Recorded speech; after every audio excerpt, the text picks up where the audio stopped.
रूस और अमेरिका एक बार फिर आमने सामने। अमेरिका ने दावा किया कि उसने रूस के झंडे वाले एक टैंकर को बीच समंदर में सीज कर लिया।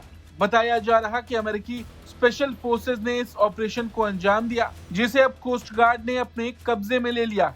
हैरानी की बात यह है कि इस पुराने जहाज को बचाने के लिए पुतिन ने भी अपनी सबमरीन और नौसैनिक जहाज तक भेज दिए थे। रूस का कहना है कि अमेरिका एक साधारण नागरिक जहाज को निशाना बनाकर अंतर्राष्ट्रीय नियमों की धज्जियां उड़ा रहा। सबसे चौंकाने वाली बात यह है कि पिछले 2 हफ्तों से अटलांटिक के बीच चूहे बिल्ली का जो खेल चल रहा था, वो अब एक खतरनाक मोड़ पर आ गया।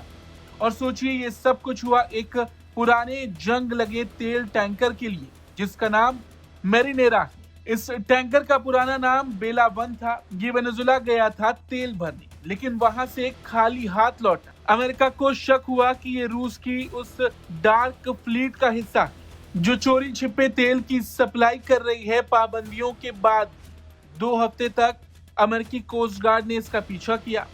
इस दौरान तेल टैंकर के क्रू ने बचने की हर मुमकिन कोशिश की। जहाज का नाम बदला गया, उस पर रूसी झंडा लगाया गया ताकि उसे अंतर्राष्ट्रीय कानूनों का कवच मिल सके, ऐसा अमेरिकी रिपोर्ट्स में बताया गया। बड़ी बात यह है कि इस पुराने टैंकर को बचाने के लिए पुतिन ने अपनी सबमरीन और नौसैनिक जहाज तक भेज दिए थे। उसी वजह से ये विवाद अब और बढ़ता दिखाई दे रहा है। वहीं वॉशिंगटन के तेवर अलग हैं। अमेरिकी रक्षा मंत्री पीट हेग्सेथ ने साफ कर दिया कि वेनेजुला पर लगी नाकाबंदी पूरी तरह लागू है और ये दुनिया में कहीं भी प्रभावी रहे। ट्रंप प्रशासन के आने के बाद से यही संकेत मिल रहे थे कि अमेरिका अब रूस की डार्क फ्लीट पर कड़ा प्रहार करेगा।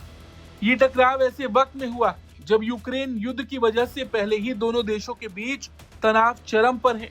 ये सिर्फ एक टैंकर को पकड़ने की बात नहीं, बल्कि ये समंदर में अपनी ताकत दिखाने की जंग। रूस के झंडे वाले इस टैंकर पर अमेरिका का कब्जा कहीं ना कहीं ये मॉस्को के लिए एक सीधी चुनौती है। अब सवाल ये है कि क्या पुतिन अपने टैंकर को छुड़ाने के लिए कोई जवाबी कार्रवाई करेंगे या फिर अटलांटिक की ये हलचल एक नए कोल्ड वॉर की शुरुआत। ब्यूरो रिपोर्ट, भारत तक।